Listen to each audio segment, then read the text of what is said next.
Morning to all. Myself doctor Bhulesh Kumar Koida और voice IAS academy में आप सभी का स्वागत करता हूँ। तो जैसे कि अंदर नेक्स्ट क्वेश्चन की ओर आगे बढ़ते हैं। नेक्स्ट क्वेश्चन है हमारा, if the journey of the drug from its extravascular site of the administration across the various lipoidal membrane barrier into the biological fluid is it to be elucidated which of the following will be correct answer।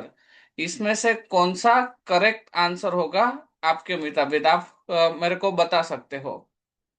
कोई भी ऐसी drug है, हम suppose के extra vascular fluid के अंदर administration कर रहे हैं, तो उसका पाथवे क्या होगा।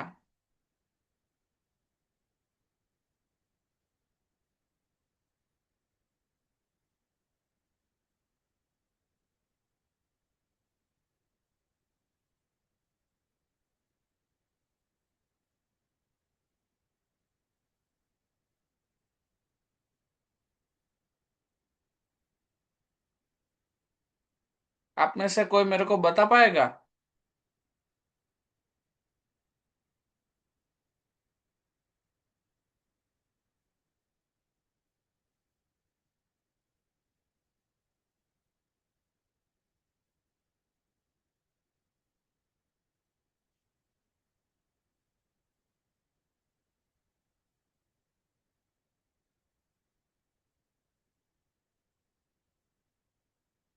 ओके, तो चलो हम इसका आंसर देखते हैं। पहले तो ये क्वेश्चन के अंदर क्या बोला गया है, इधर extra vascular site of the administration, मतलब डायरेक्टली ड्रग हम ब्लड के अंदर नहीं एडमिनिस्ट्रेशन कर रहे। मतलब इधर जो पहला ऑप्शन दिया गया है प्लाज्मा वाला, ये दो ऑप्शन इधर निकल जाएंगे क्योंकि ये दोनों तो सही नहीं होगी, क्योंकि एक्स्ट्रा वास्कुलरली हम मतलब एडमिनिस्ट्रेशन करते हैं। अब एक्स्ट्रावास्कुलर के अंदर क्या होता है कि दो सेल के बीच में इंटरस्टिशियल फ्लूइड रहता है, तो हम क्या करते हैं एक्स्ट्रावास्कुलर के अंदर ये इंटरस्टिशियल फ्लूइड के अंदर ड्रग एडमिनिस्ट्रेशन जनरली करते हैं, ना कि सीधा सेल के अंदर ड्रग डालते हैं। उसके बाद वो सेल से क्या होगी, डिफ्यूजन वगैरह होगी, डिफ्यूजन होके वो डिस्ट्रीब्यूट होगी किसके अंदर, प्लाज्मा के अंदर। इन द सेंस इनडायरेक्टली ये कहाँ पे लास्ट में एंटर होगी, ब्लड स्ट्रीम के अंदर एंटर होगी। अब ब्लड स्ट्रीम के बाद वो कहाँ पे जाएगी, टारगेट साइट पे वो पहुंचेगी। टारगेट साइट पे पहुंचने के बाद वो क्या करेगी, वहां से एक जो हमारा ब्लड का लेवल था, ब्लड के स्ट्रीम में थी, वो वहां से बाहर निकलेगी। मतलब फिर से कहाँ आएगी वो, इंटरस्टिशियल फ्लूइड के अंदर आएगी।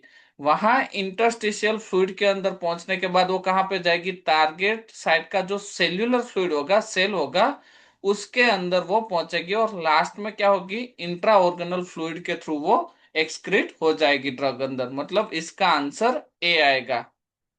इसके अंदर किसी को कंफ्यूजन।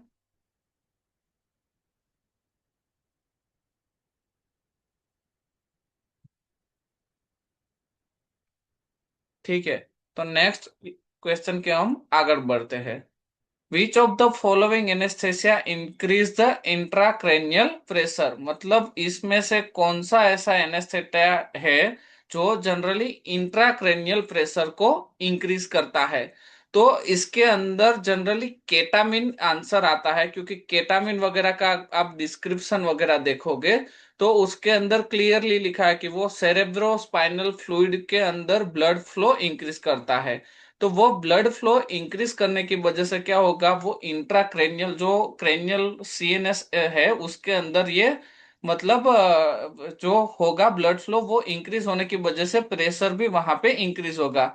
तो इसके अंदर क्या आंसर आता है, केटामिन इसके अंदर आंसर आता है। जबकि प्रोपोफोल है, ये एटोमिडिन है एंड थायोपेंटोल है, वो जनरली इंट्राक्रेनियल प्रेशर को कोई इफेक्ट नहीं करते, या तो फिर वो ब्लड फ्लो डिक्रीज करते हैं, क्योंकि सीएनएस डिप्रेशन जैसी भी माइनर इसके अंदर मतलब एक्टिविटी दिखने को मिलती है, इसीलिए इसके अंदर केटामिन आंसर आता है।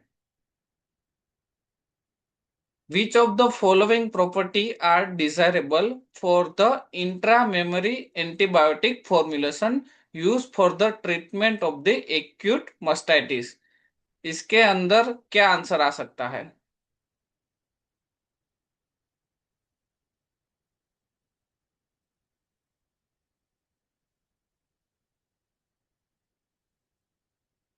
पहले तो मिल्क हमारा स्लाइटली एसिडिक रहता है कि बेसिक रहता है, उसके ऊपर से आपको पता चल जाएगा।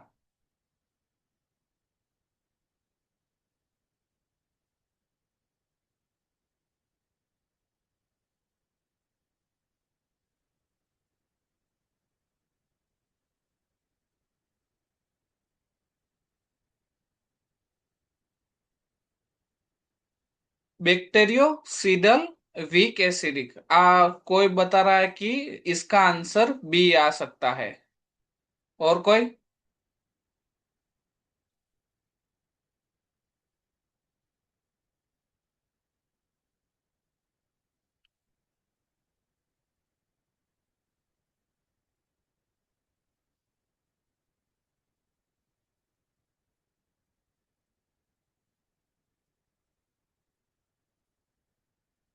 पहले तो हम क्या करेंगे, इसके अंदर बैक्टीरियोसीडल ड्रग जनरली यूज करते हैं, क्योंकि एक्यूट मस्टाइटिस हमारा जो होता है, वो एक्यूट मस्टाइटिस के अंदर क्या होता है, बैक्टीरियल का इनिशियल इन्फेक्शन होता है। क्रोनिक मस्टाइटिस के ऐसा अंदर नहीं होता, वो ऑलरेडी ग्रोथ हो चुके होते हैं। तो जनरली एक्यूट मस्टाइटिस को तुरंत ही हमें क्योर करने के लिए क्या करेंगे हम, ये बैक्टीरियोसीडल ड्रग देंगे। मतलब सीडल ड्रग के अंदर दो ही हमारे पास ऑप्शन अभी बचे हैं, मतलब ये और ये तो ऑटोमेटिकली हमारे लिए निकल गया है। अब हम क्या करेंगे, मिल्क जो रहता है वो जनरली क्या रहता है कि वो एसिडिक पीएच रहती है इसकी। तो एसिडिक पीएच के अंदर हम एसिडिक ड्रग देंगे तो क्या होगा, वो उसके अंदर डिजोल्व हो जाएगी। तो डिजोल्व होने की वजह से क्या होगी, वो मिल्क के थ्रू एक्सक्रीट हो जाएगी इंट्रा मेमोरी के अंदर, अगर सपोज के हम प्रिपरेशन देंगे भी तो, क्योंकि वो मिल्क के थ्रू एक्सक्रीट हो जाती है। तो हम क्या करेंगे, बेसिक ड्रग देंगे। तो बेसिक ड्रग देंगे तो क्या होगा कि एसिडिक इन्वायरमेंट है, बेसिक ड्रग है, तो इसकी वजह से वो बाइंडिंग होके अडर के टिश्यू के अंदर लॉन्ग टाइम तक मतलब प्रेजेंट रहेगी। तो इसकी वजह से ही low degree of binding to the milk इधर दिया हुआ है कि जितना मिल्क के साथ उसका बाइंडिंग कम होगा, उतना उसका एक्सक्रीशन क्या होगा, कम होगा। मतलब मिल्क के अंदर, क्योंकि मिल्क तो हम हर रोज उसको रिमूव करते हैं मस्टाइटिस के केस के अंदर पहले ही। तो मिल्क के साथ हमारा प्रिपरेशन ना चला जाए, इसीलिए क्या करना है, lower degree of the binding to the milk, मतलब मिल्क के साथ वो अच्छे से बाइंड नहीं होना चाहिए। दूसरा है कि वो एसिडिक मिल्क है, इसीलिए हम बेसिक ड्रग देंगे ताकि वो अडर टिश्यू के अंदर मैक्सिमम टाइम तक प्रेजेंट रहे। तो मैक्सिमम टाइम तक प्रेजेंट रहेगा तो उसकी एक्टिविटी हमें ज्यादा मिलेगी। तो इसीलिए बैक्टीरियोसीडल ड्रग देनी है। Lower binding of the milk, milk से वो कम बाइंडिंग होना चाहिए, और केमिकली वीक बेस्ड ड्रग देना होगा। ये सारी चीजें हम फार्मेको काइनेटिक के रिलेटेड ये टर्म है, तो फार्मेको काइनेटिक के ऊपर से ये ट्विस्ट करके पूछा गया है। Which of the following ectoparasite induce the CNS depression, इसमें से कौन सा ऐसा एक्टोपैरासाइटिक ड्रग है जो सीएनएस डिप्रेशन को प्रोड्यूस करता है? तो आप में से कोई मेरे को आंसर बता पाएगा? साइपरमेथ्रिन। Okay, cypermethrin. देन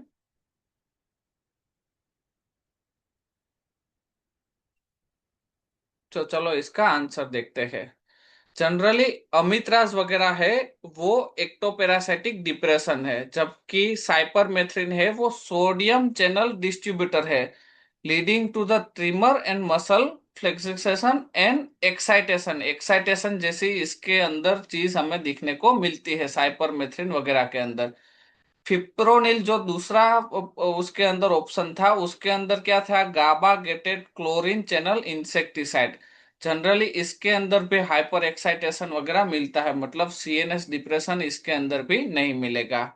इमिडोकार्प है तो इसके अंदर भी एसिटाइल कोलिन रिसेप्टर के साथ वो ओवरडोज के अंदर एक्साइटेशन वगैरह दिखने को मिलता है।